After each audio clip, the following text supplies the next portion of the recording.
I'm back. All three of you were probably wondering where I've been, and let me tell you, at home. We finished up 2020. It is beginning of January. I'm finally a little less busy, finished up the semester. Still working, and I haven't had the time or energy to do YouTube since I've been back to work, but I have a couple of days off, not a whole lot to do, and so here I am. This is gonna be like less of a tutorial and more of a little like get ready with me sort of situation. So I will be back with my brows glued down and a wig cap on, and we can get started. Okay, I'm still waiting for my brows to dry a little bit. I'm still probably gonna do another layer or two, but I thought I'd start priming and getting into it. Not everything I'm gonna be using right now is brand new. Actually, most of it isn't.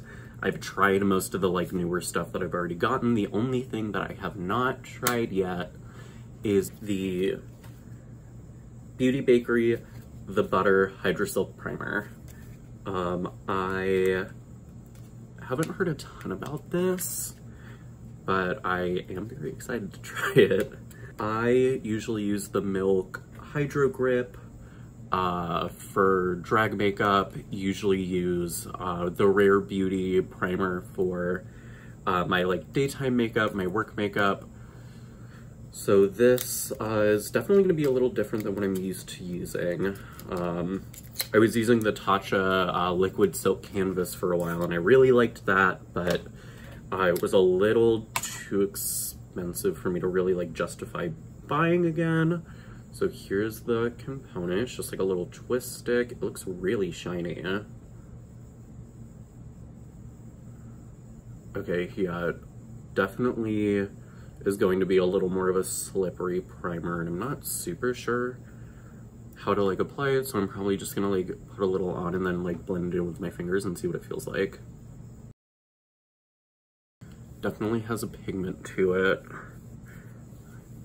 but it feels good. It like doesn't feel like greasy or anything. Like, as it's soaking in, it doesn't really feel greasy at all. It feels smooth. Also, if you see me looking over here, it's because it's where my other mirror is. Okay, so I am gonna let this sit for a little bit, but I'm gonna start doing foundation, concealer, contour. There are really only two new things that I'm sort of doing with this. I'm still using the 2W from Krylon for my base. I have stopped using the Anastasia Fawn contour stick and instead am using the Fenty Beauty one in Amber, and the matchsticks are so good. I don't know, it's like, okay, so I love Anastasia lips, I love Anastasia highlighters. That is never going to change. The eyeshadow palettes are kind of hit or miss for me. I did a declutter a while ago and actually got rid of most of my Anastasia palettes. I think the only ones I still have are the Soft Glam and the Jackie Aina collab. And the contour sticks, it's not that it was bad, it's just that the Fenty one is so good. The Fenty one is amazing. It's like just, it's so much softer, it blends out easier, like I don't feel like it picks up my like wet foundation when I use it, which is bomb.com. And yeah, I mean, I feel like it's pretty similar price points and the formula just works for me a lot better. I'm going to start going with my foundation after I wipe this off. First impressions of this primer, really liking it. I'm gonna be honest, when I saw that it was like a stick of butter, I didn't want to put it on my face. However, I feel like the foundation went on really smoothly, and like it still feels like I'm primed and that there's a barrier, but it's just like a little bit smoother than like using a primer that's like sort of on the tackier side, like the Milk Hydro Grip. And don't get me wrong, I still love the Milk Hydro Grip. I don't think I'm ever going to stop using it, but as far as a first impression of the like brand new primer, I'm really liking it. So as I mentioned earlier, I am a full-time student, and this was my first semester that was like full Rona, as it was for everyone. So this was like the first semester that was like fully online from beginning to end. And it was a lot more doable than I thought it would be. Like, obviously it was not great. Not great as it was in terms of like how I felt emotionally and felt like mentally. The actual coursework and the grades itself like went pretty well. I am in my last year of college. It was weird having my first fully like online semester ever. Never really did like online school or anything like leading up to this. On top of that, doing my capstone. On top of that, working. And it's not to be like, ooh, woo, poor me, because like I did it to myself. Like I, you know, chose to do all of that. I didn't take like a gap semester, gap year, or anything. Like I decided to charge through, but it was rough, but it was worth it. It really was. I ended up passing my capstone, which was fun. I have all of my like necessary credits done. So next semester is honestly just going to be like classes that I want to take for fun, and I don't really have any classes that I need to like fulfill requirements, which I am super, super happy about. If anything, you can be watching me, a cross-dresser. You can, like, I am here to tell you that, like, it is doable, and that you can maintain a life outside of school to the extent that you can right now, and still pass your classes and, like, still be successful even though the world is, like, falling apart right now. It's totally doable, and it's not easy by any stretch of the imagination. It's exhausting, but you can do it. You can. It was nice to be able to sort of prove to myself that, like, even though I, you know, get down under normal circumstances about academics, and that it's not really ever been like a cakewalk for me, that I could overcome the odds and like finish with like above a 3.0. And like, even though I'm not always great at academic writing, like, you know, I can put my mind to like really focusing on what I need to get done and end up passing my capstone with an A. It definitely felt like a really good reward after a long time of work, and I know that like I'm not the only person who's feeling that way, you know? I am going to go in with my trusty Ben 9 neutral set that I'm almost out of. I'm gonna let it bake. I'll be right back. A notable thing that has happened recently is RuPaul's Drag Race Season 13. I know, insert shock and awe that the drag queen getting ready is talking about Drag Race. So I have a few thoughts on the season. First of all, Gottmik. That's the thought. The thought's Gottmik. So happy they're on. Also, really happy about the more inclusive language. I know that there are like small victories, but I feel like they should be acknowledged. Gottmik is an amazing artist. Amazing, amazing, amazing, amazing, amazing. Don't know how they look like that without a filter. Pretty gagged about that, but just really happy that they're on, and that there is at least an effort to start including, you know, out trans individuals on the show. I think it's really amazing representation, especially because drag queens would not have anything if it weren't for trans people, specifically trans women of color. And so to see Gottmik on there makes me really, really happy. To hear that, you know, the show has changed. The little tagline to "Racers, start your engines and may the best drag queen win," that makes me really happy. Other than that, I am pretty excited for the season. There are a few queens that I've been following for a little bit, Tina Burner being one of them, Rose being another. Simone I started following in season 12 because I found out that she and Gigi were drag sisters, loving Simone. A lot of people were not super impressed with that first episode. And really all I can say to that is yes. I didn't think it was bad. Okay, I'm gonna put that out there. I don't think it was like a bad episode. I think that the format for this premiere was not my favorite, but I appreciated why they did it. And here's what I mean by that. So I feel like in the first episode, pretty much up until season 9, the first episode, there were so many girls and there's so much stuff going on that it is like impossible to get a gauge of everyone. And I feel like the first few girls out never really get a chance to get like known by the audience at all.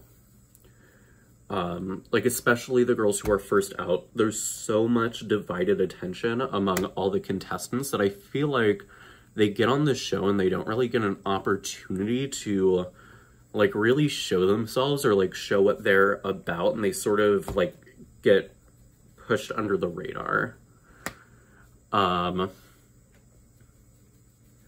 So I appreciate that, you know, they chose a format where we can see how the girls perform. We get to know them a little more one-on-one or 2x2, I guess, but like for each, you know, pairing, you only have to focus on 2 contestants. There's not 13 contestants that you have to try to pay attention to, and then someone goes away on the first day and you don't get to see anything. I will say that while I'm glad I got to see sort of everyone like show their stuff, this has not been my favorite way that they've done it, because I don't watch Drag Race really for like the performances. I tune into Drag Race because I love the runways, and I think the runways are really amazing. The challenges are a little bonus for me. Sometimes they're good, plenty of times they're not. But I was, the reason why I didn't really like it wasn't because I thought that they were like bad lip syncers or because I don't want to see like queens lip sync or whatever. It's just because like the challenges and like performance aspect of it aren't really what I tune in for. So just because of that, it wasn't my favorite. Were the lip syncs good? Most of them, yeah. Like in last season's premiere when they did the spring and fall looks, like that was chef's kiss. That was amazing. I loved it. Everyone looked amazing, and all of the girls got, and I almost dropped my palette, fuck. All of the girls got to like show stuff that they, you know, brought for the show in like a way that was really fun and like structured. I think it's too early for me to judge whether I like this season or whether I don't like the season. All I know is that I'm Team Mick and Team Simone, and after the premiere, also Team Tamisha. I think those 3 are definitely the front runners for me. I would say Tina Burner is also up there. I also would like to say that if you watch a reality TV show and you send hate to someone you don't like, I don't think you deserve rights and don't deserve access to the internet. And that's just my opinion. I mean, at the end of the day, it is a reality show. Drag queens themselves are characters. So these people who are playing characters are also playing characters on a reality TV show. Most of it's not real. So just chill out and enjoy the show. And if you don't like that someone does something, deal with it. I mean, like, and I'm not talking about stuff that's actually problematic. I'm talking about, like, going into someone's DMs and being like, you're a bitch and I hate you. It's like, you did that for what? You did this for what? You know? It's like, they're people. They got on TV. Don't get that invested. It's all for fun. Oh, and I went in with my Anastasia Light Medium Contour Kit. This is, like, the only thing that I've regularly ever hit pan on. I'm gonna do things a little out of order. Usually I would do blush next, but I'm thinking for this, I want to do something that's a little sort of like cutesy goth. Ooh. I want to do a blush draping moment. And so because of that, I'm going to start doing the eyes first, get it smoked out, and then I'm going to do blush and sort of blend it in. So what I'm going to do is I sort of want to do like a half cut crease smoky eye. So what I'm going to do is I'm going to go in with the P. Louise black base just on my finger and sort of like map out where I want the darkest portions to be. I know this looks insane right now, you just gotta bear with me. Okay, so I'm gonna go in with the Morphe X Lisa Frank palette. It has a nice black in it. I had this palette originally when it was just a 35B in regular packaging. This is a newer release. I think it was, yeah, it's holiday exclusive, and I haven't played a whole lot with like the new reformulated version, so I'm gonna see how I like the black. And then once I'm sort of done getting the outline, I'm gonna move on to like the pinks and the blush tones. Probably gonna keep it a little more on like the purple and hot pink side, and then sort of go from there. Actually, before I do that, I'm gonna go in with just like a white liner, go under my eye.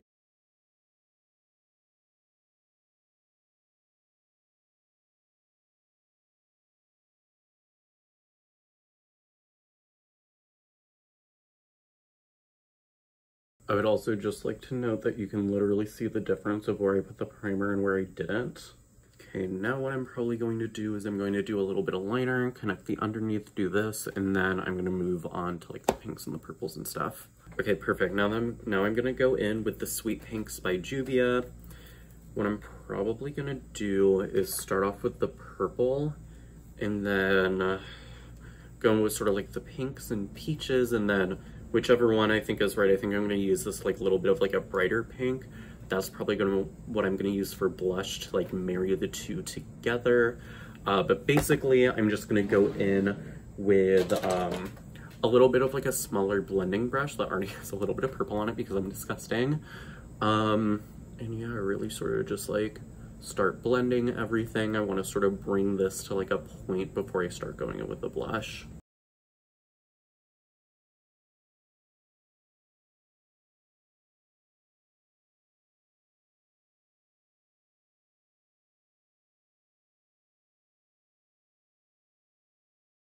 Okay, so I did go in with like a little bit of a like deep purple shade from this palette, and now I'm gonna take my blush brush, sort of start using the color that I want to, and then find a way to really like melt it into everything.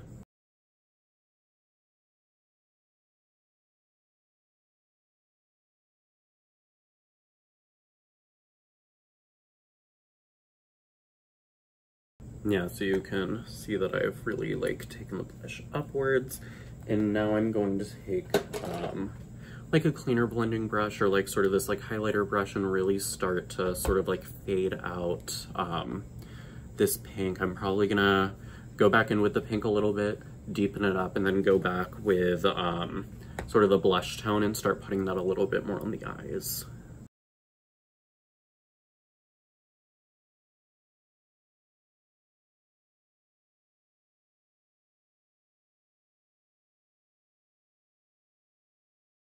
Okay, so now that I have all like the blush draping and I've gone in with everything, you can sort of see that the black is turning a little bit gray. What I'm gonna do is I'm gonna go in reverse order, and I'm gonna go with sort of the purple shade, sort of bring that back in, and then I'm gonna go in with the black and sort of redefine everything.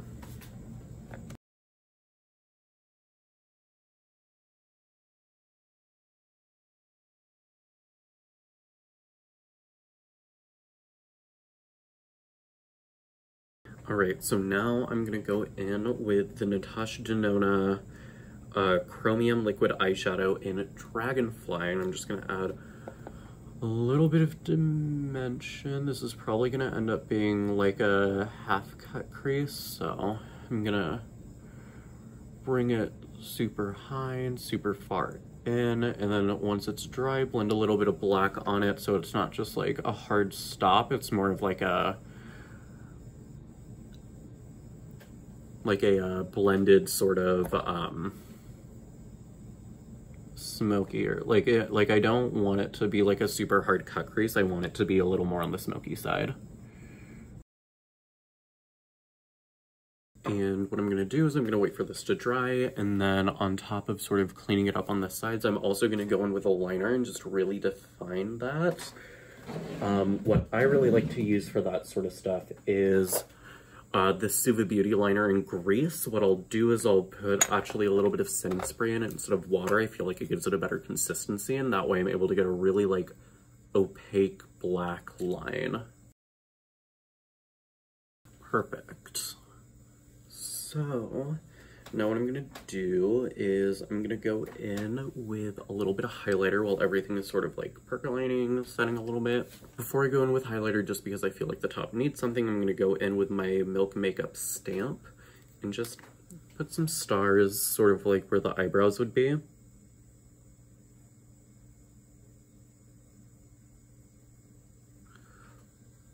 Just like that, just so there's something. Now I'm gonna go in with highlighter. So I've been really into layering highlighters lately. I'm gonna go in with my Anastasia Nicole Guerrero. I've hit pan on 2 of the shades. I'm very sad about it, especially because Forever Lit is my absolutely like fave highlighter of all time. But I'm gonna go in with Daydreaming Kitty Cat.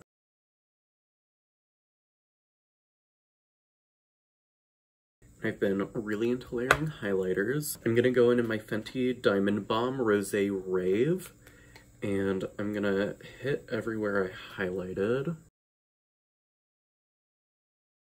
to bring a little more black into this look to tie the eyes into something a little bit lower. I'm gonna go in with a black lip liner, sort of do the outline of my lips, then go in with the Caviar Liquid Lipstick from MAC.